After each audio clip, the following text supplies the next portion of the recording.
વારાણસીના Lal Bahadur Shastri airport પર તે સમય હડકંપ મચી ગયો કે જ્યારે ઇન્ડિગોની ફ્લાઇટમાં બોમ્બ હોવાની ધમકી મળી હતી.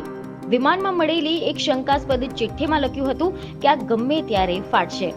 આ સમાચાર મળતા જ સુરક્ષા એજન્સીઓ દોડતી થઈ ગઈ હતી અને આખું એરપોર્ટ છાવણીમાં ફેરવાઈ ગયું હતું.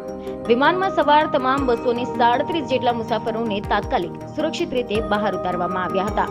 જો કે આ ગંભીર મજાક છે કે પછી કોઈ મોટું ષડયંત્ર, તે જાણવા માટે હવે સુરક્ષા એજન્સીઓએ કમર કસી છે.